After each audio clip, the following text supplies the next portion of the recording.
What was your turning point? So that was like close to rock bottom, but I still didn't equate like, hey, drinking and drug use is very problematic. And I moved to Israel just to try to get away, to start fresh, where I was passed out under a bus bench on a main street in Tel Aviv. And I woke up in the morning to like the horns of buses, mouth completely dry, sun beating down on me. And that was when I was like, what the fuck am I doing here? Robbie Bent is the co-founder of Othership, a cutting-edge wellness space and breathwork platform, redefining how we connect, feel, and grow. How are you seeing attitudes towards wellness change? I think there's just a ton of mega trends happening. So one, people are finding more than ever, like If I were to look inside it at Othership in 2030, I want to go into like the most dense, hardcore, grimy city where it's just like hardcore work and stress and like help those people change. just going full circle back to 21-year-old Robbie, what would you say to him? Yeah, it's just making me like a little emotional right off the bat. The future looks amazing, but also a little scary. If you, just like me, want to have an honest outlook of what the next chapter could look like and how best to prepare for that, I ask for one simple favor: subscribe, so I can invite the brightest minds on this podcast and get those answers for both you and I. Enjoy the episode. Robbie, thank you so much for being here. Yeah, absolutely. Dude, this is going to be fun. I'm really excited. On your X profile, it says, growing a brand, an experience, a movement. Why? To get as deep as we can into our own meaning. How's that journey been for you? What is your meaning? Oh, that's a really good one. I mean, I really feel like what we're doing is part of what I was kind of born to do. And I was really like insecure growing up, which we can get into. And in my 30s, I started to do a lot of personal work due to kind of hitting rock bottom. Yeah, it's just making me like a little emotional right off the bat. But yeah, so I just feel like from my 30s to now I'm 41, I've really found out like who I am and like who I was as a child. And to me, that is what meaning is. It's finding these like quirky things that maybe, trying to fit in elementary school or high school, you become somebody else and try to fit in with the crowd. And then, in my 30s, it was who am I as a child? What was that? What did I care about? And like to really fully be myself. And like, I think that's really important. And then to also be myself with others. Yeah. And so that's meaning to me, is that I can like fully be comfortable in myself and do that in a group of people and be seen as myself and feel comfortable. And that's kind of the meaning we really want to build at Othership. And like a big mission is, one, I think you do that work through emotional processing. And just what that means is like the ability to feel anger, sadness, grief, excitement, gratitude without any shame. So to feel all your emotions. And then to do that in a group of people that you can then become friends with. And everything we're designing, whatever type of product it is, if it's on the app, it's a piece of merch, if it's the in-person experience, if it's a future retreat, it's like around those two goals. So I think that, yeah, that's what I mean by getting into meaning, is just finding out who you are and being comfortable who you are with others. God, that is a journey in itself. Like I really struggled when I was younger. So it's 13, 16 were the toughest years of my life. Like trying to fit in, not fitting in, bullying, whatever came up. And then at college, I read about your story. I was exactly the same. Like the way that I was able to fit in was to be that guy, right? Drink, drugs, whatever. And I told that, yeah, exactly. And like you get kudos for it, especially in like the UK, Canada, the US, right? And then I had this crazy injury that just knocked me when I was 21. And I was just like bedbound and I needed to figure shit out.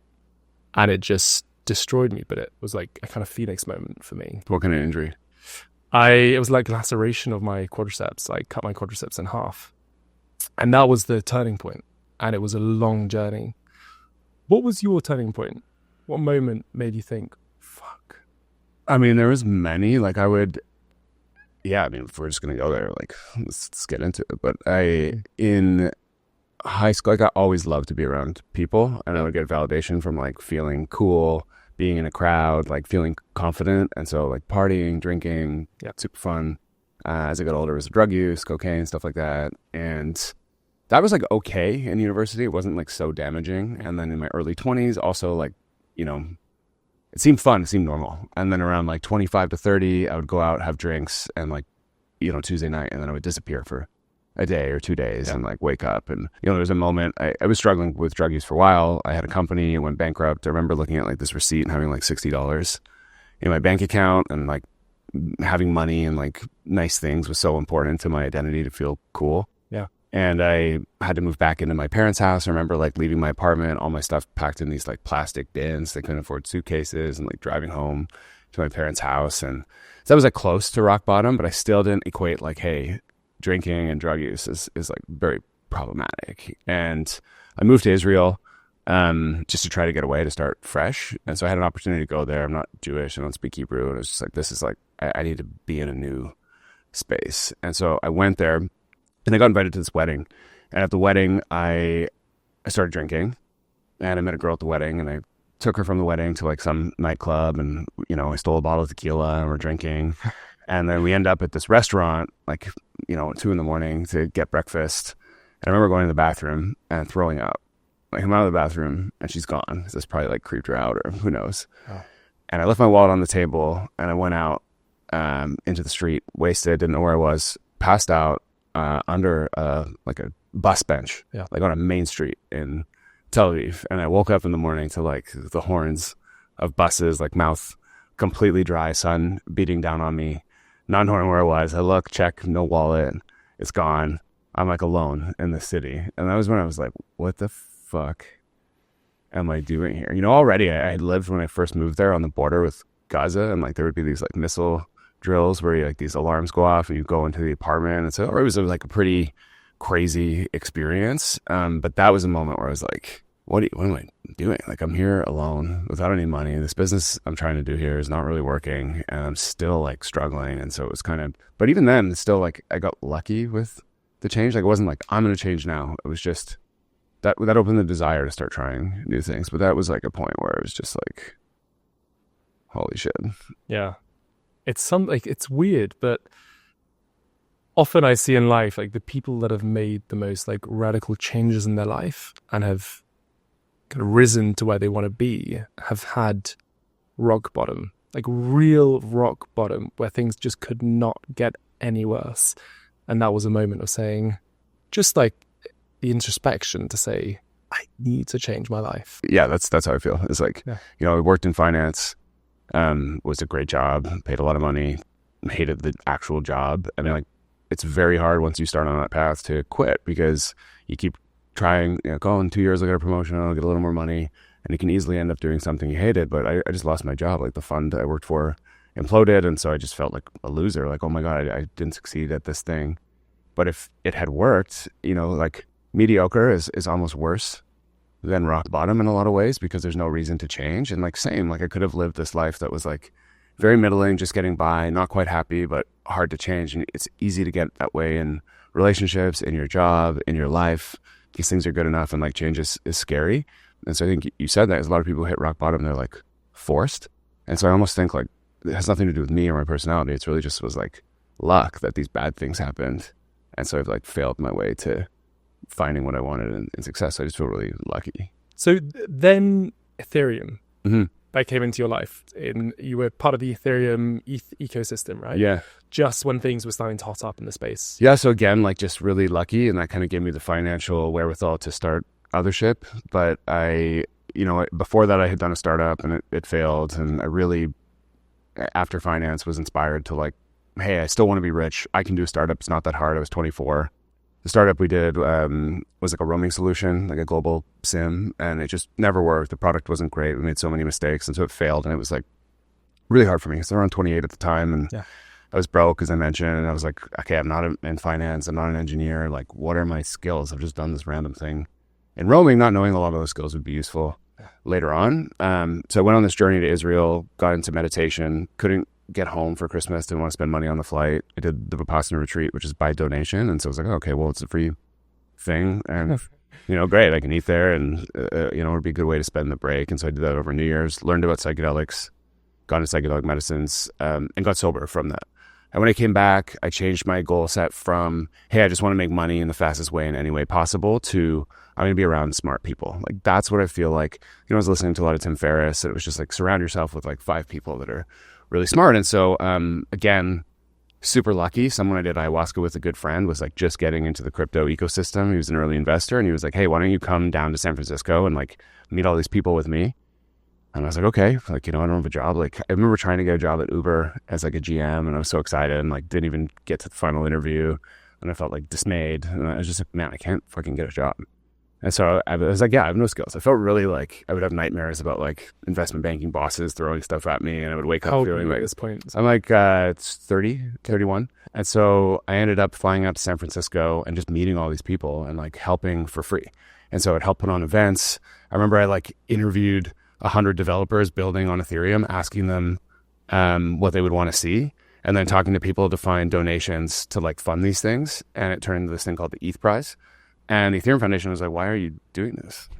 You know, and it just was the learning of like, if you take a risk, like I like this quote, like jump and the net will appear. And so like I went there with like really no technical background, no knowledge of crypto, and just hustled. And I said, like, I remember at like around the time of this Vipassana, I was like, okay, I'm just going to work every day as hard as I can for the next 10 years. I won't say wasted because my 20s were so much fun, but like, okay, if I'm 30 now and I like work for until I'm 40, which I can talk about, I had this moment at 40 that was just like one of the best moments in my life, but I can make it. Like and that's what I'm going to do. I'm just going to focus. And I did. I worked like, you know, there were years where I like didn't take a day off. And so I went there, I'd have 15 meetings a day. I would put on events. I would talk to as many people. I would just try to make intros and try to help people.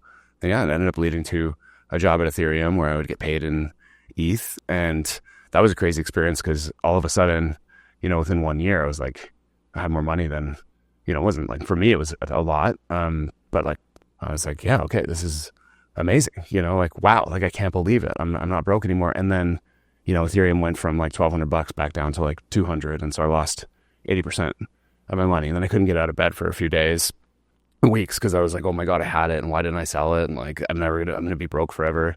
And then during COVID, it went back up again and like things were good, but it was a roller coaster. And it was just a learning of like, surround yourself, try to create optionality and be in spaces that are growing with smart people and like give first and good things happen. And so it was just an incredible experience. Like I got to live in Silicon Valley, meet my heroes. I got to pitch a deal to Mark Andreessen, and I was like reading all these tech books, but always my company before was in Toronto. And I was building a hardware company, and I was like reading about all these people in Silicon Valley, but didn't have any of those mentors. And so I was like all of a sudden in the mix and like talking to these people. I started to feel confident in my skills. And for the first time, I was like, wow, maybe I do have some skills. So it was just a really amazing experience. And my wife now came with me. We were living out of suitcases together in these like hacker houses. We lived in Berlin. We lived kind of all over the world, and we would go to different countries and like put on these events. And it just, that was like a complete game changer. I was sober at the time as well, and so it really changed my life. Jump and that will appear, like fail forward, and you keep on referring to your luck, but you create your luck eventually, right? That's like you put yourself out there as a 24-year-old and then as a 30-year-old, and you're pushing out and you're taking risks that a lot of people, you know, Mark Zuckerberg has a famous quote about risk. You know, the greatest risk is to not take any risks, right? And I think working for free, you start to build your network. And you know, I resonate massively, especially like I would say London and Toronto's startup scenes are not too dissimilar, right? Mm-hmm. They're active and engaged, but you get to SF and it's just a completely different beast. Like the conversations people are having, they are in the same way that LA from a wellness standpoint is, you know, a couple of years ahead of everywhere. SF, they're having conversations that you would not hear anywhere in the world.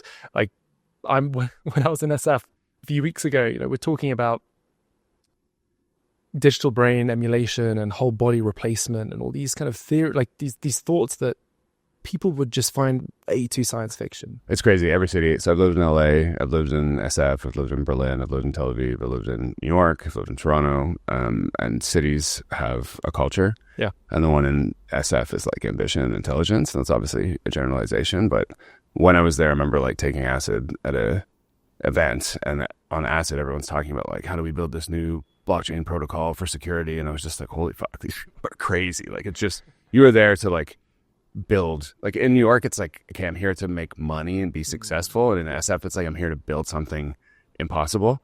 And it's really inspiring, especially if that's like your single track goal. So I really loved my time there. Okay.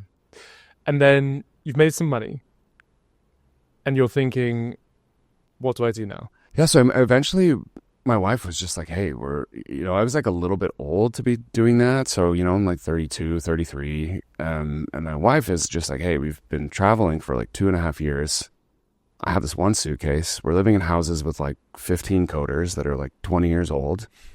I'm like, I have one outfit and we haven't gone out and done anything. And you're just in these houses like this life sucks, like I'm done with it. And so she asked me to move back to Toronto. So I moved back to Toronto, and I was really nervous about getting back into drugs because I'd been sober for about 4 years now. Everything was going well. I started to feel confident. I had all these new friends that were like entrepreneurs and healthy. Meditation was a big part of my life. And when I moved back to Toronto, I was worried like I was going to get back into drinking and cocaine. And also I just didn't have a friend group that was interested in like health and wellness and some of these practices. And so my wife and I, our very first date was actually at a bathhouse. And so she had listened to Rhonda Patrick in like 2017 and was just like, hey, I heard her talking about this ice bath. I know you don't drink. I think it could be a cool thing to do. So we did a Google search. Only spot was a Russian bathhouse on the outskirts of town called Southwestern. We drive like 30 minutes out. It looks like a exotic massage parlor, kind of little neon lights. We're like, well, what is this place? So we go in, and first time ever, like no phones, do the cold plunge, have this amazing date. And it became part of our routine because I wasn't drinking. So if I was in San Francisco, I'd go to Archimedes, Spania. If I was in Berlin, I'd go to Bali. I would get groups together on WhatsApp. We would all go. And so like every week I would do sauna, ice bath, bathhouse, this kind of thing, like socially. Yeah. This is kind of before like a lot of the research is coming out on like biohacking and recovery. It was just like a social thing to be away from alcohol. And so we got back to Toronto and wanted to build a new community. And so we legitimately built an ice bath by hand in our backyard. And we just made it complimentary. It was free. And so, any time in the day you could open the gate. Yeah. And it's like a serious city, residential street, and like walk in. And so every time I was like at the local gym, like, hey, come by, I got this ice bath. I would invite friends over at the restaurants, like would grind it out.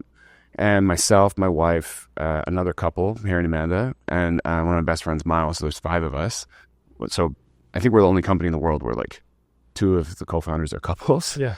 And there's 5 people. Like, that's crazy. People are like, what are you talking about? That's crazy.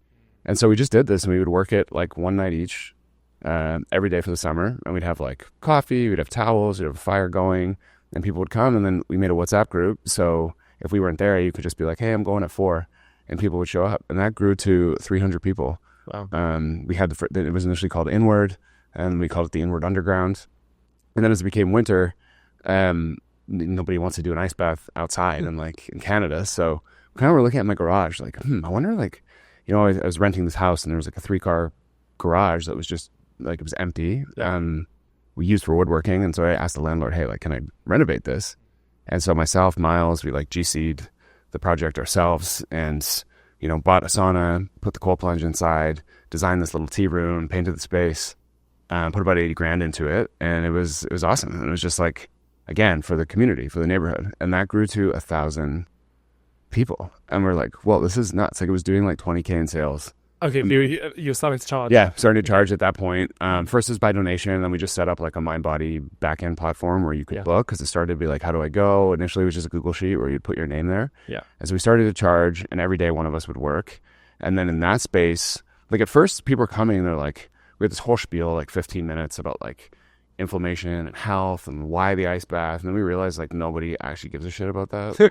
like they don't. Like, okay, great, it's healthy, but it doesn't mean like I'm going to get in. So we're like, oh, how do we make it an experience? So it just kind of happened by luck, which is cool in startups if you allow things to emerge. And so why I think Othership's so powerful is like it wasn't like, let's go create this business and like spend all this money. It was just like something that emerged from watching customer behavior and like being passionate about the mission I outlined.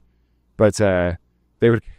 Yeah, so it's a Valentine's Day, and it's me and my wife, Harry, Amanda, another couple, and they're like, oh, let's do some Valentine's Day programming. So like, let's go 2 at a time in the tub and like do an eye gaze. And it was the first time that we'd ever done like 2 in the ice bath, because it's pretty tight in there and kind of like a weird, like I'd never seen that before. And so we get 2 of us in there, we're doing an eye gaze, come out, like a hug to warm up, go into the sauna, and they're like, oh, let's all share our first date story. So everybody shares their first date story. Couples are crying. Like, whoa, like this is like, what the fuck's happening here? Like, this is crazy. And then that kind of gave us the idea to do other programming. And so I've done, Huffman and Landmark and Tony Robbins and ayahuasca and meditation and Cocaine Anonymous and all these different, tons of therapy, parts work. And I've always been really interested in like, how do I get more into my emotions and like feel better. But it's very hard to do those things and like to go into a psychedelic retreat. It's like, you know, a huge amount of money, quite scary. Meditation retreat, most people are like, I can never do that. So it's always like, how do you get people from this, like, I'm an investment banker, super stressed, and not sure how I'm feeling, into like, you know, feeling these emotions in a cool way.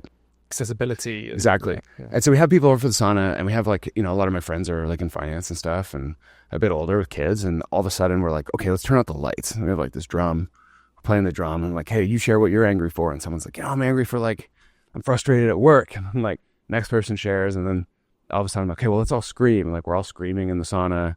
And then I see like, you know, we do a little share. Kind of came from psychedelic medicine retreats, is like after there's always like a really good share circle. So we just kind of had some open sharing. There's no phones. You're in this state where you're like, norepinephrine is firing. And people who aren't in touch with their emotions, they're sharing like, you know, I'm not spending enough time with my daughter and I feel like I'm like missing out on being a dad. That's not something I really hear in society normally. So it just felt like something was special. And so we just kept leaning into like, okay, there's like breath work. Let's put a little breath work in here. Or like, this is happening in internal family systems. Like, let's go into feeling like some of your parts. This is happening in couples therapy. Let's try to throw that in. And so we just really mishmashed all these different modalities together with the hot and cold as like kind of the platform and the baseline. And that's where the idea emerged from, to have these like sauna and ice bath classes, which before us like didn't exist in the world. And so they just kind of came from like fucking around in this garage and like watching this interesting stuff happen and like pulling those threads. And that kind of gave us enough confidence. Like that was open for a bit, then COVID hit. And during COVID, it's like, you know, all of a sudden we converted the space so you could just come on your own or in your social bubble with an app and you'd clean up after yourself. And then people were sharing like, hey man, this is changing my life. Like this is the only safe space I can go. Like Toronto had really intense lockdowns. It used to be like, you know, if you had 5 people at your house, your neighbors would be like ratting you out and like they would cough. It's like, you're insane. And you look back, it's like, that's so yeah, I know. It's like, what?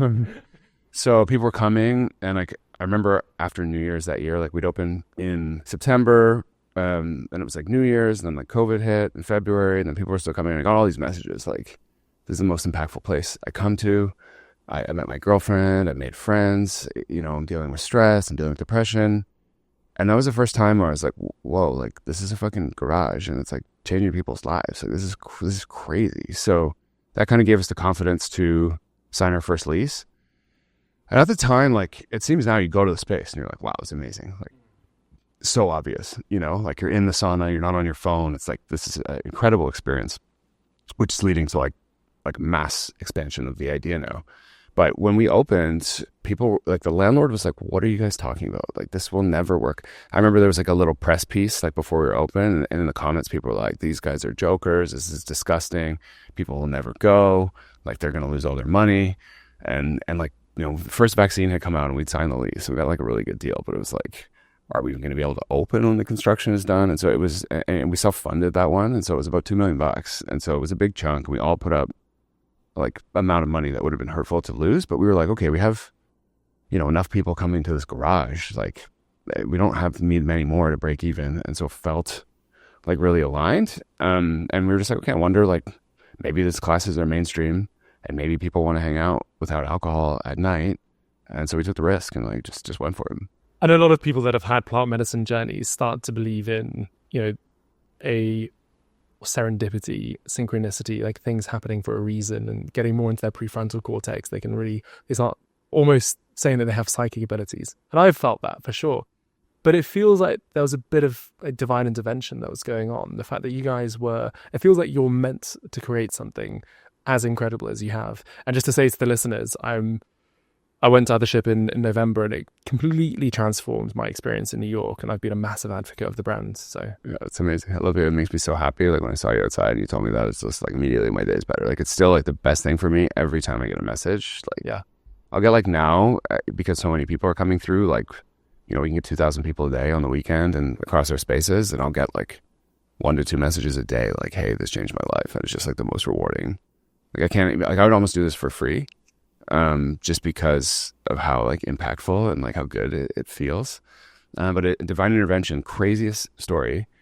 So initially before the backyard, we were considering building a bathhouse. And so I went back to Toronto, and my friend Miles we were going to work on it together. And he was like, let's do a bathhouse. We're going to Mississauga. We should do like a cool bathhouse, like this one I mentioned, Southwestern, downtown. I've built nightclubs. I've done construction. I know how to do it. Why don't we do it together? And then I was talking to my aunt, and she's like, oh, there's this other group of people, like my friends' kids. My aunt's a designer, and they've asked me to design a bathhouse for them. And I'm like, no fucking way. Like, what's the chance of that? And so we're like, oh, we should meet them. And I asked to meet them a couple times, and they were kind of like, no, you know, a little bit like, you have an idea. There's like always scarcity around like competition, stuff like that. And so finally a bunch of our friends are like, you got to meet. And so we meet for coffee. And that one coffee day, we're like just decided, like they had just done a retreat and came back and like, we're going to go in open-hearted. And we just decided like, let's work together. And so all of a sudden we started working together. We didn't actually know each other before this. And that's how like the co-founder relationship was born. So like, what is the chances that, you know, we're both working on this concept to build bathhouses, and then we come together and like are open-hearted enough to like say, hey, let's not compete, let's do it together. The chances of that is insane. And then if COVID hadn't hit, we probably would have done a huge bathhouse. Like it was only COVID and the garage and the starting of the programming that led to this idea that you could do like real classes, which is like kind of the signature. So all of that, like that's what I say about luck. It's like, yes, I'm working as hard as I can. There's an intense passion. There's like curation, there's skill, there's managing people, but like you have, I don't believe you have any control over your life at all. And so, you know, even in finance, if like Lehman Brothers never happened and that fund had worked, I'd probably still be working in finance. And so there's skill, but like a lot of external forces have like forced us into this direction. And so if you call it divine intervention, what, like something happened to like lead me here that I don't have control over. So it's like really cool to like to think about that. And like, oh wow, I'm really grateful. So like the chance to work on something with your wife, like the most amazing experience. Like I love my wife so much, and to like spend so much time together on something we care about is like the greatest joy in life. And with my best friends, like we want to live on the same street with our kids and just like do this forever. The chances to work on something you love. So this is like bringing people together to like go through the journey I went through in like the hot and cold, which I do every day. Like fucking crazy, you know, chance. So those two things, that's like 1 in 5,000, 1 in 5,000, you know, multiplied together. And then the chance that it's successful, like I think about it because, you know, sometimes there's scarcity of like, oh, I want to make money. I want to be safe. I should like, maybe we should sell it before like it gets to, you know, maybe there's going to be too much supply and competition. And so that fear sometimes is there. And then I think about it, I'm like, what? I don't want to do anything else. I just want to do this thing. And so I just feel so grateful. Like this is my job to come and talk about this with you. It's like the fucking best thing ever. Yeah. Scarce mindset versus abundant mindset. It's tough, man. Do you ever find that your demons from the past start to spring up? Yeah, that one for me, scarcity is a tough one. So like I was like fully broke, and I remember like, you know, I had to ask my dad to borrow money to go for dinner at like 30 years old. And like most of my friends are like successful in finance, and you know, and it's not like I lived on the street. Like I still had a house at my parents, and like, you know, I could ask them like, hey, can I borrow $100 to go for dinner? But it was just like embarrassing and shitty. And I just remember that feeling of like not being able to do anything and like feeling kind of worthless. And so that scares the fuck out of me. And so every time here, like I know a lot of brick and mortar entrepreneurs. I talk to hundreds of them. Like, you know, I'm just trying to learn what to do, what pitfalls to avoid. And there's many, especially during COVID, who worked like 10, 15 years on something, took on too much investment, took on debt. And then like the stores didn't come back because of COVID. People, you know, they're in an office building, the office tenants didn't come back, and like they work 15 years and aren't getting anything and have kids. And I'll think about that, and it like scares me. And so I'll hear of a competitor pop up. I try to avoid it. Like the best thing to do is just not focus, just focus on your product, make it better and better and better and better. And like, just listen to the customers. And so most of the time when I'm there and I'm in it, I'm like, oh my God, this is so good. It's the best experience in the world. Like, fuck yeah. But then sometimes I'll wake up. Like last year we ran out of money just due to like poor management, poor financial controls, and like poor budgeting on opening in New York, and really, really intense time. We had to put in like personal money. We had to mortgage our house. I'd asked my mom to mortgage her house, and like it's like the nicest thing anyone's ever done for me. I was thinking about it last night and crying, just like couldn't believe it. But like it was so intense, and I like was just smoking a vape literally all day long, drinking coffees, and like I'd wake up in the morning to try to get open. We couldn't get our permits, and we're like, we don't have the money, and fighting with construction team. At that time, I was like, I'll fucking give you this business, like anyone who steps up to just like cover my debts, and like, you know. And so that moment, just intense fear. And there's just worry of like, don't fuck this up, you know. And like the more you go, the bigger the potential problems and like the bigger the risks and like the faster, the more you have to hold. But it goes in waves. And so then like, you know, we got past that. We opened New York. It was super successful. It's doing awesome now. It's profitable. We're making money. We just raised a bunch of money. We're opening Williamsburg. We figured out our build. Like everything is working. So now it's like, oh, maybe I can take more risk again. Like I want to grow. I think it's working. It's like so tough to balance the emotions of like absolute excitement about what we're doing and what we could build versus like, oh no, like what if I end up, you know, I have a son. Yeah. And so I just have this, it's not even real. Like I'm not, but I feel like I'm broke or going to go broke and things can trigger that. And for me, the emotion is like, you know, people, competitors will open and I'll look and like now I'm getting more like it doesn't matter because some have opened, it hasn't impacted us at all. So I don't think it matters, but in my head it'll open and I'm like, are they going to be better than us? Are they going to take all our business? Are we going to go broke? And I'll run this loop. And even though things are so successful and doing so well and people love it, I still have these like crazy, but that's my work is like, that's my trigger is like scarcity and fear. And then it leads to anger because then I'll like, that's how I like protect myself. It's how also like you reframe scarcity, because also scarcity, what I hear from you is that it's the thing that allows you to constantly look at those 1% improvements. I know Stephen Bartlett talks a lot about the 1% mindset, but it's like how do you identify things that are not going right? And maybe if you're just sitting back and enjoying the ride and enjoying your success, you wouldn't be as obsessed about making the product. And I just want to quote something you wrote on X, I think last week. It was here it is. We focus more on our class design than almost anything else these past 5 years. Some classes take hundreds of hours of research and months to create. That's an obsession, right? Yeah, absolutely. And like, it's funny, I'll tell you a story. So this was our biggest month ever for PR, and it's all earned. It's just because, again, like right place, right time. There's a lot of stories to be told around like not drinking, new social culture. We had Blondish DJ last week. I actually didn't see her at Othership, but I saw her at Industrial City. It was insane. There was like 200 people. I was like, wow, I can't believe that you can even do this in like a spa, like to have this experience. There's like on Monday, there's comedy night and a famous like Netflix special, like guy from Saturday Night Live is doing the comedy in the sauna. So stuff is like really, sorry, what was the question? It was around your obsession around classes, but also please carry on with what you were saying. I love that. So did Blondish do it for free, by the way? Yeah. Oh my so just like they come in and it's like a new way to create content for their fans, to have their fans in and people like share. And I really don't, I'll get back to the classes and the obsession, but the one thing that we've realized in New York is like we don't want to be a sauna ice bath space. We don't want to talk about recovery and like immune system, and there's a lot of recovery spaces, you know, and then we don't want to be a standard like bathhouse. There's a lot of that also, and so we want to be as part of culture. And in New York, that's like really possible. And so I went to Comedy Cellar and saw a show there, and someone was drunk beside me. I couldn't hear properly, and I'm like, I wonder if we could do this in like a different environment. And so I asked this guy Andrew Packer, he's a friend in Toronto, to like do a show, and he's like, no, it's like lame. I'm like, come on, man, it'll be awesome. So he brought his crew in. They did the first show, and it was like amazing, like perfect place. Like you'd come out of the ice bath so amped up, everybody's in such a good mood. There's no phones. It's like perfect lighting. You come into the sauna, they do 2 sets. You do an intermission, another ice bath, come in the sauna, do 2 more sets, and like the first one like blew the house down. And so that's been snowballing, and now every month we do one in New York, one in Toronto, and it started giving me this idea like, oh, that's how you become part of culture, is you have artists in your space, and it's something totally different. It's not wellness, it's like entertainment, but it's still healthy for you. So like you're in the show, something is good happening in your body, plus you're laughing together in a group, and you're sober. So that kind of led to like, oh, I wonder if we can do parties. And so we started doing these New Year's parties, and during the parties, at the ball drop, we'd have a breathwork play in the space. So you'd be doing breathwork, and the ball drop count would happen. It's like 10, 9, you know, and it's like, open your eyes, look around, and like looking at everyone, like, you're sober. This is New Year's. Like, what's your intention? This is your life. And then everyone's cheering. And it was like sometimes we test a lot of stuff, and when these moments happen, you can feel the energy. And it's like, that's something special. So we partnered with Daybreaker here, who's an investor, and started doing these morning raves.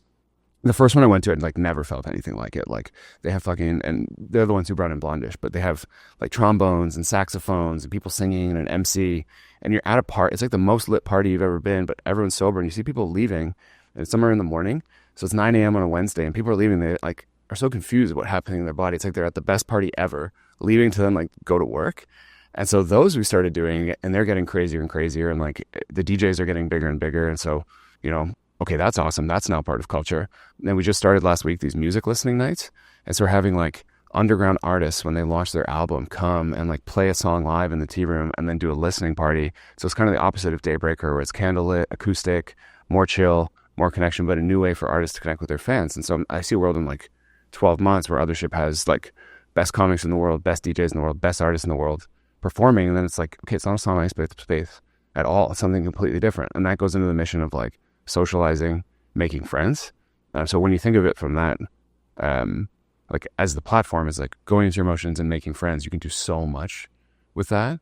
And then, yeah, your question about, well, anyway, would you want to double click on that at all? You're creating a safe space. You're allowing people to be vulnerable. When someone goes to a comedy club or a gig, usually, I know this from London, people are a bit more, they have their guards up a bit more than anywhere in the US or Canada, but it's been more difficult for people to open up and socialize. But you're creating an environment where people can be more vulnerable, can be more open, and can then create more like deeper connections, right? Which is so needed in this world. Such a funny story. The very first comedy night, we did this exercise like a laughter yoga. And so it's like you just laugh for 3 minutes. And so at first it feels super silly. You're like, ha, ha, ha, ha. But like then you get into it and then you're actually laughing with the group.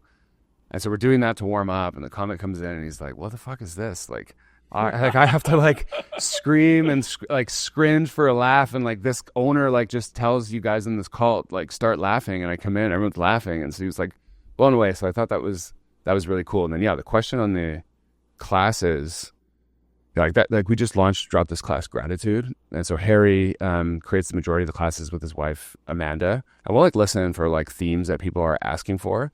And then he legitimately listened to this podcast on Gratitude by Andrew Huberman, went into all the show notes, all the research papers, and read like 25 research papers on like gratitude and how you create it. And so what he found was it's not actually from thinking of your list of gratitude. It's like from thinking about when people are grateful for you and actual memories and like really feeling them in your body and setting the scene in your mind, and then thinking about when you've been grateful for other people and like doing those two things. Like the gratitude practice of doing that, if you do it like 3 times a week, it can be as impactful as exercise, which is like crazy. So I think putting science into some of these emotions and what's happening is very powerful, and it helps skeptical brains like, oh, that's why I'm doing this. It makes sense. So he like went through all this research, hours and hours like scripting, like writing the exact script for the class, choosing the music. Everything is mixed and mastered. So we have DJs, music producers that are making like in the 20-minute segment. It's not like, oh, let's put a playlist. It's like this song's exactly 3 minutes. It's synced exactly to this breathwork. It's synced exactly to these snowballs. They drop at this specific time. Here is the exact language. Here's the exercise. And then once it launches, we'll drop it to our community like an album.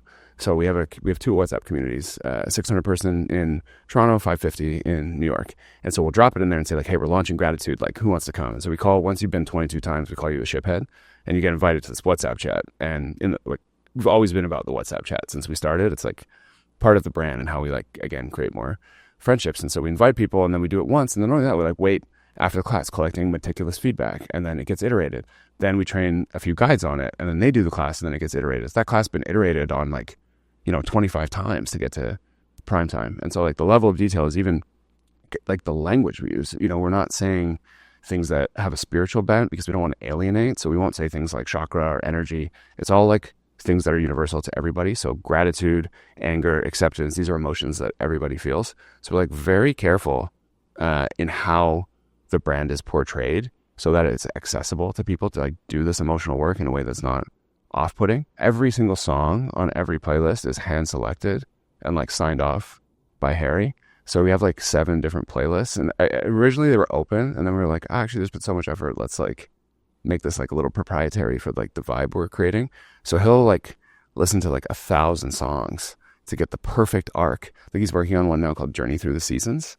Incredible. Like it's just 4 different seasons, different smells, and connecting you to memories of childhood with different seasons. And like the music is so emotional, with the goal of like for each one trying to get you into that exact moment of fall, so or winter. Like for winter you might have the smell of cinnamon, and you might like be even the music, you'll have like the sound of footsteps crunching the snow, like, and it's all custom produced. Some other stuff, like I really believe like being in the details is what makes something excellent. And even if you don't think you notice, subconsciously I think you do. So our towels are custom designed. They're a very specific size that's like meant to put around your body to increase safety.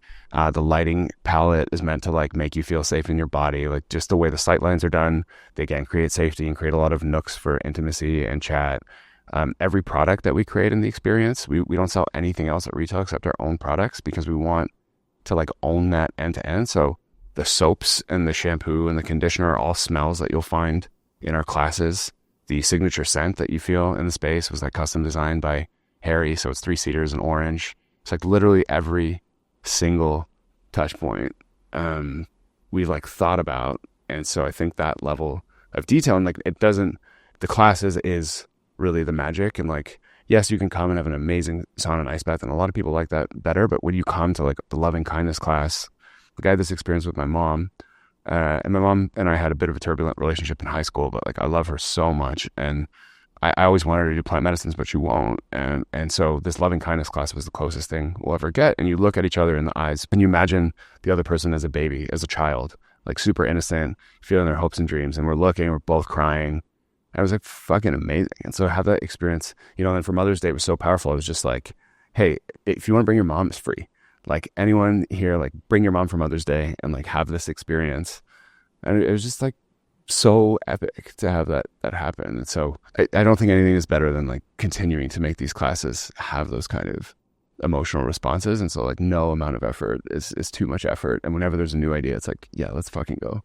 Dude, because I understand the journey of being a boozer, drinking and being a bit of a lout and lad, whatever you want to call it in the UK, and then having that moment of change, and that was forced on me, and now just being so happy and aligned in every part of my life and continuing to grow and to continuing to just be the person that I really want to be. How are you seeing attitudes towards wellness change? Where is it going? I mean, I think there's just a ton of mega trends happening. So one, people are finding more than ever, like I want to take my health into my own hands and do preventative items. And it's like becoming cool to be healthy. So, you know, I think it started with like wearables. So you can start to track your sleep and kind of get a score and like see how you're doing, which has really led people to like start to focus on their sleep, start to drink less. Like you can see if you wear a Whoop or an Oura Ring, so you got a Whoop on and you have a drink, like you notice the next day, it's like, oh shit, like this is fucking bad for you, you know? and like I don't get good sleep. So, and then there's the rise of like podcasters, which have done more for health, in my opinion, than like anything in the history of the world. And so, you know, I went to an Andrew Huberman show in Toronto, and like there was a line around the block in a stadium that like rock and rollers sell out, and like 5,000 people, and like a 3-hour line. I'm like, this is crazy. So there's been this explosion, this availability of data, access to like information. So I think people just want to be healthier. And that was like the first wave of people that really came. Is like, you know, you hear on basically any podcast you tune into, it's like, yeah, it's sauna and ice bath.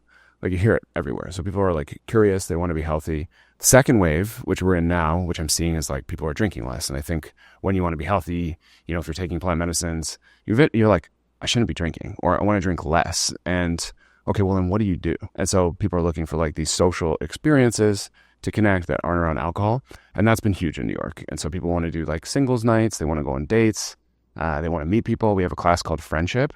And that class is like, you actually come alone. And so what we noticed in socials was it's social, but like if you're with a group of 4 and someone who's on their own, maybe you don't want to talk to a stranger. But there's a lot of people who want to meet people. They don't want to get rejected. And so we created these classes you book out where you come alone or with a friend, but the whole idea is you're there to meet other people and everybody is down for it. So that social aspect was like wave 2, and we're like right in the middle of that, and that's increasing. And I think wave 3, which people aren't as familiar with, but like over the next 10 years is going to be massive, is this idea of feeling into your emotions. And like the science is coming out that like gratitude is super important. The ability to share and be seen is super important. So at the end of the class, we have this share moment. Most people don't feel comfortable, and that's totally okay. But like a lot of people too, once they get to a 20-second visit, they'll finally share, like crack the ice and be like, wow, because it's a space to share what's on your mind and like be seen by others. And so in the US, what do you think the number of close friends the average person has? Do you know? I know. I think it's 3, right? No, it's 0.8. 0.8. 0.8. So it's the lowest it's ever been. And so it's a result of like, you know, Uber Eats, work from home, cell phones. People are much more transitionary in where they're living and moving. And so as a result, it's just harder to make friends, especially like, you know, when you're over 30. And so people are lonely, you know? And so to go and like, if you have 0.8 close friends, it means you have nowhere to share and like be seen by other people.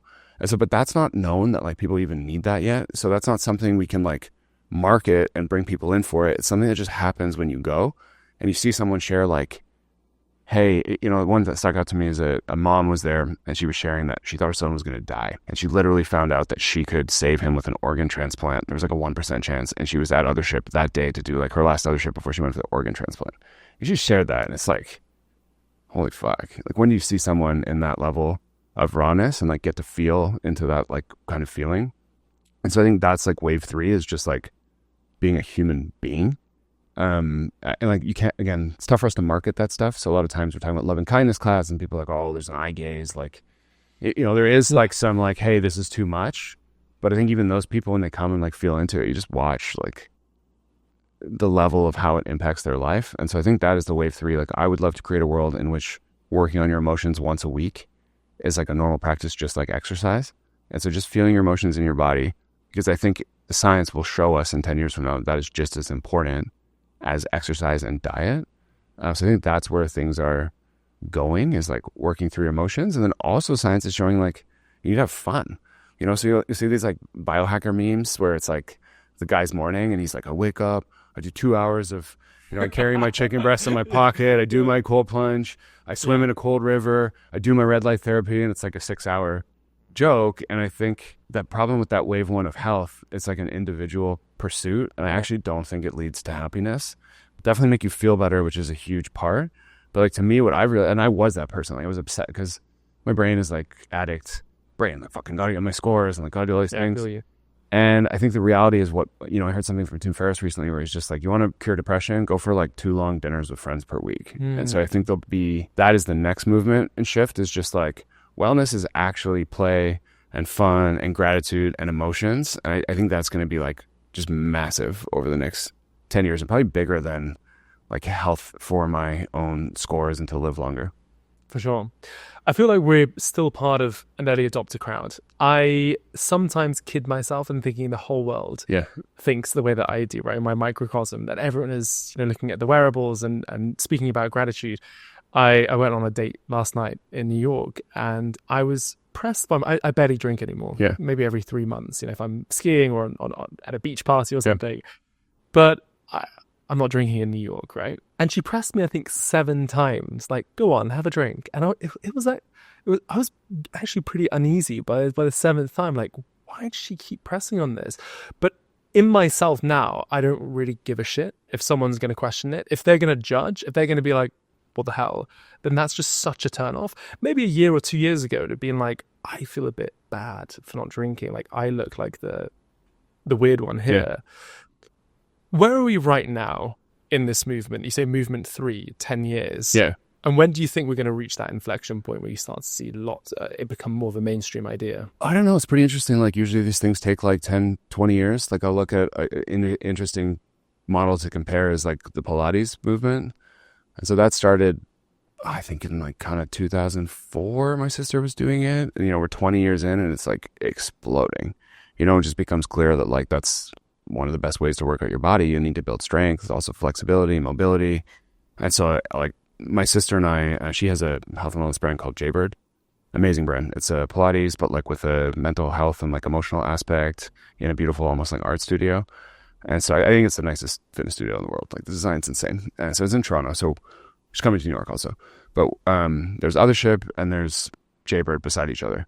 And so Othership has like, we just spend so much time telling our story. We're on podcasts, we have influencers, we have PR, we have all this stuff. And she has like a half a marketing person. And her space is full, like more volume than us daily because everyone knows about Pilates. And when more people know about it and are doing it, the word of mouth like really catches on. And so I think we're just like, honestly, in the not drinking, like inning 1. And you see it a lot on social, but it's still like people's habits aren't changing. But you're seeing like, you know, the morning coffee parties, coffee and chill, these movements. And for a younger generation, like you said, it felt uncomfortable. I bet you if you went out with a bunch of like 21, 22, 23-year-olds, like I don't think that would be uncomfortable at all. I think it would be normal. Like, hey, yeah, I don't want to drink. So I think still very early and there's like nothing but growth there because people want to feel good. And like what will happen is, the big problem now is if you're not drinking, like what do you do? And so you're on this date, and the girl's obviously nervous, and that's why she's drinking, but she doesn't want to be drunk when you're sober. And she's like, oh, it's not going to be fun. He's going to judge me. Like, you drink. But like, if you were doing something that she felt comfortable with, she wouldn't need alcohol. Anyway, so there just needs to be more activities to do that people feel comfortable. And the emotional health stuff is going to take forever. You know, like if you think of what emotional health is now, it's like, okay, I'm going to spend $200. I'm going to find this therapist. I'm going to like book an hour on Zoom in my day. I'm doing work. I'm now on Zoom where I work in like work mode. And I'm going to like talk to this stranger about like my deepest problems. Like that is insane. That's like the shittiest user experience of all. It doesn't make any sense. Like, you know, real therapy sessions should be, I think people are realizing like changing your state is like really important, but it's like, okay, I take 10 minutes. I go for a walk in nature. I go for a little run. I'm in an active state. I lay down in a beautiful space. There's super nice smells. And I'm with somebody who like really understands me and I feel comfortable with. But like to find that therapist, you might need to try 5 of them. And then you also have to spend a lot of money. So you might just be like, and you have to continue to do it. So it's like a very hard place to like kind of work through. So I just think there needs to be more like accessible options. And then once their accessible options exist, people need to see change in their friends. So what might happen is like, you know, you're out and you're like, hey, you know, I've been to like Othership 25 times and I'm like really happy. And then someone notices, whoa, you're really happy. Like, what are you doing? And so it just takes, like, people have to see the change. But I'm seeing like Hoffman, like it's sold out, you know, months in advance. You can't get in. Vipassana, sold out, like sells out immediately. You can't get in. Like all these meditation retreats booked. Psychedelic medicine retreats, like sold out. So like, I think all these things are exploding and growing. The more people that do them, the more word of mouth you have. But I just really think it's going to take, like to have like mainstream adoption. It's also like none of the stuff is that accessible now. So if you're talking like a $200 therapy session or a retreat, you know, $5,000, like the top 1%. Wellness is also like kind of a top 1% thing because like you need money and time to do these things. And most people, it's not even a thought. So I think it will take more time to become mainstream, but like it's growing every year. Time as well. Like so many people. And again, the huge privilege that I have to be able to even say this, but most people are just in a state of chronic stress because they're working paycheck to paycheck, especially in a country like the US where there's no kind of safety net. And it's like, that's what I'm excited about with AI, excited about with, you know, the idea of having low to zero cost energy and the opportunities ahead to democratize all this incredible stuff. Do you ever fear that you're too early? In terms of Othership, in terms of if you say about 10-year time horizon, do you ever fear that you are, especially when times were tough, like last year, that damn, maybe we started this like a year or 2 years, 3 years too early? No, I mean, look, I think one, you see that it's hard. So people will build similar businesses in other places and it's not like, oh, we open and they're just crushing, you know, like I personally, like when we opened New York, I sent out 18,000 personal emails to people like myself. And so I like, we made that community happen. Like that's what it takes. But like it's working, you know, so it's not too early. Like you can get, there's people that want a sauna and cold plunge. There's people that want contrast therapy. Like maybe it's not, if it was just loving kindness classes all day, we wouldn't be able to fill it, but that's why we have so many offerings. And I think with these 3 waves, there's enough within them to like make a successful business. But it isn't Pilates where you open the studio and do no marketing and it's just there and everyone knows what it is and they come in. There's like, you know, half the people that come in are still first timers. And so it's like, how do I even do an ice bath? How do I get in? What am I supposed to do? Oh my God, that was cold. Yeah. So big challenges we have is like, okay, that was too cold. I'm afraid to go back, even though the experience was amazing. How do you deal with that person? Then there's a person who's like, that was the best experience of my life. We don't see you again. And it's like, well, it's not in my daily routine. I'm busy. So how does this become a practice? And then we see the person who goes like 5 times, realizes that like, oh my God, I can feel that. It takes like 3 to 5 times to note how you feel before and after. And then it's like, okay, anytime I'm stressed, I can do this. And like instantly, you know, like it's the best, easiest stress cure in the world. Like it's not even exercise. You can be super tired. It's like, I'm going to go sit in the sauna. I'm going to pop in the ice bath, even if you do 30 seconds, whatever. And so I just think it takes over time, like once you've done it, not forget the emotional stuff, but just sauna and ice bath, once you've done it like 5 times, you'll do it forever. Like if I go a week without it, I'll be like, oh, I really want to do it. And so that to me is like, okay, we're definitely not too early. It's like I think in 20 years, like I could see like 7 out of 10 people like doing this frequently. I could see people taking meetings in bathhouses not being totally normal. I could see dates happening. I could see birthdays happening. I could see this being like how many bars are there? You know, like how many people are going out at night for drinks? And like this could be the same. And there are other cultures where it is. So that's kind of the hope, is that this becomes like, there's one on every street corner, and it's like coffee where, Starbucks started and it was just Folgers. And it's Starbucks, and it's like, oh, they've saturated the market. And now like 30, 40 years later, it's like legitimately just a coffee shop. And they're all doing well, and they're all like on every corner. And I think you could have a sauna on like every corner and it would still be good. The modern day coffee house. Yeah. I've been building this kind of metaphor of the cringe bridge recently. Yeah. And I think it's not, I'm probably stealing it from someone else, but it's this idea that when you decide to do something that is a bit out there, try and like launch a podcast or do a business that's a bit different, you have to walk across the cringe bridge. And often it's all in our head, right? That people are going to judge us, they're going to be laughing. It's going to be that kid, back when you were 14 who used to bully you, that's going to be like, what are you doing? Whoa, you're such an embarrassment, all that. But eventually you'll get to the other side and people will be like, wow, it's incredible what you're doing, right? When you're thinking about new classes, or you were thinking about just like putting things out there into the world that are a bit different, did you feel the cringe bridge? And are you still walking on the cringe bridge? Yeah, I mean, I don't think of it as a cringe bridge because like I failed so many times, and I just know the first one's going to suck, and it should suck. Like it shouldn't, like there's this thing like most people quit because their first thing sucks, and so your taste is beyond your skill. I think I saw like Sean Peary talking about this, and it was amazing. Like the idea was that like Stephen King had a manuscript he threw in the garbage after he wrote it. It was for Carrie, which sold like, I don't know, millions of books, and his wife found it in the garbage and was like, you should publish this. And so when you're starting, you have good taste, you know what you like, but you can't make that taste come to life because your skill isn't there yet. And so no matter what you do, the first time it is going to suck. And we've just seen, we've launched 30 classes, and like, we'll launch a new event like Friendship or Lovership is one for people who are single, where they wear different bracelets to indicate what they're looking for. The comedy night, like even the Daybreaker, the first one, like it was awesome, and there's magic there, energy, but it's not perfect, and there's a lot of stuff that's not good. So I think it's just knowing like, hey, this is gonna suck. And then I like to couch when we launch something, like we don't launch it until it's perfect, like officially launch it.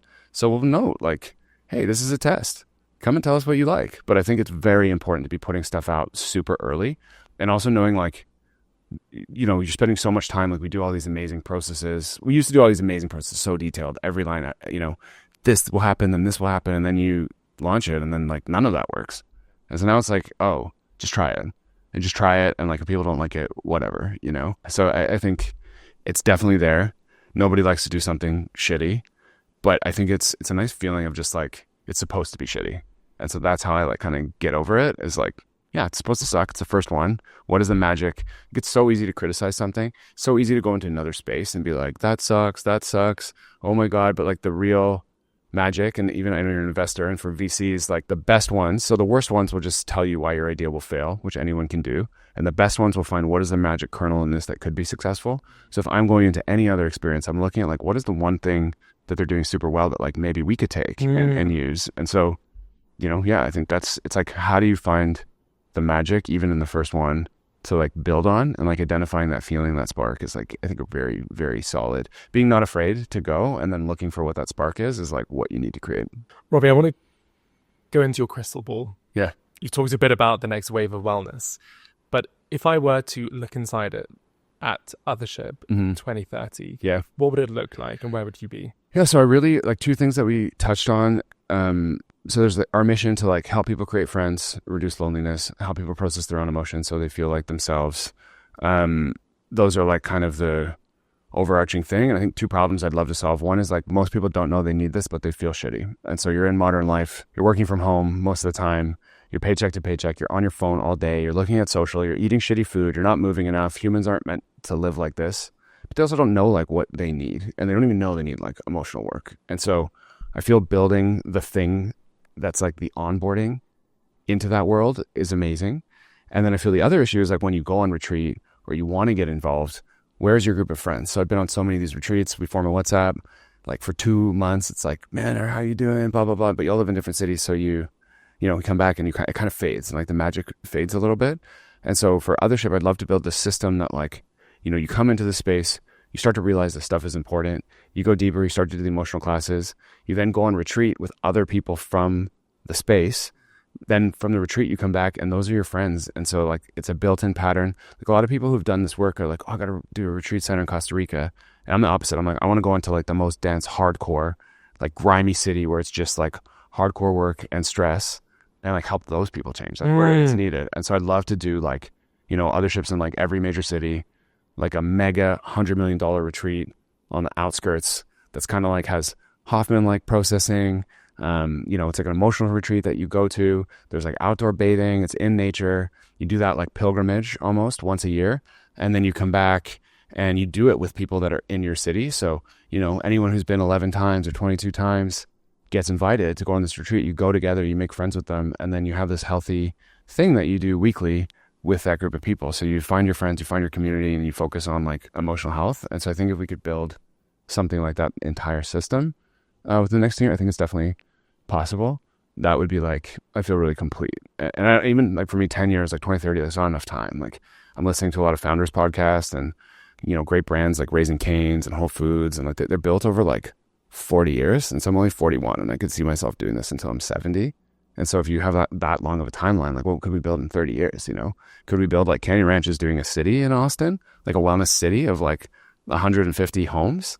That's crazy. You know, could we do that? And could we have a place where like, you know, you actually live with like people who have the same values. So I think the options are kind of endless when you have like such a large scope, but like baseline is one of these like mega retreats for emotional health. And then like, I don't know, like 20 locations around the US and like millions of people.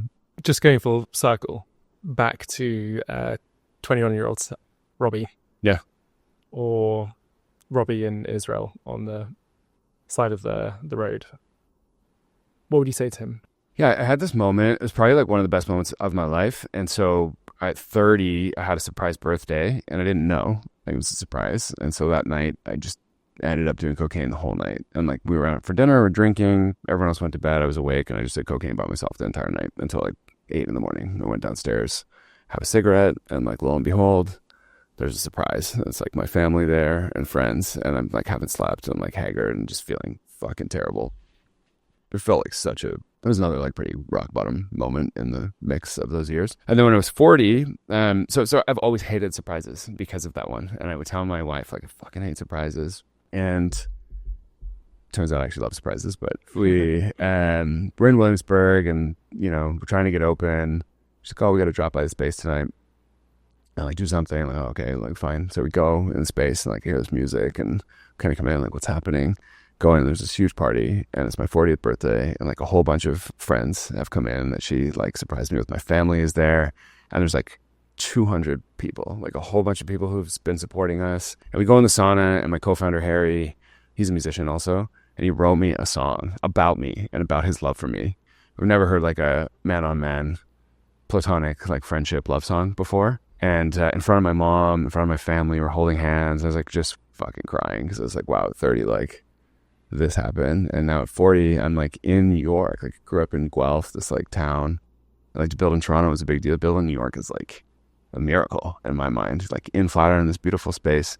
I have my best friends around. I'm sober. I have a wife. I have an amazing kid. They're singing songs about how much he loves me. It's just like, yeah, it was just a really super beautiful moment. And so to that 21-year-old, I would just say that, like, be yourself, you know? Like now all this stuff came from just like not trying to be somebody else and just like being a nerd and like reading fantasy novels and talking about what I love and like not caring what people think. And so, you know, it's like kind of you're all right as you are. And I still haven't fully internalized that. Like there's still this desire to build and be successful and stuff like that. But just like a lot of good has come from just being like who I was as a kid. Robbie, thank you. Yeah, man. Dang, it was amazing. So fun. Awesome. Dude, that was great. If you want to know what tomorrow has in store like I do, you definitely want to listen to our recent episode where I talked to Peter Diamandis about a future where we could live forever. Thank you so much.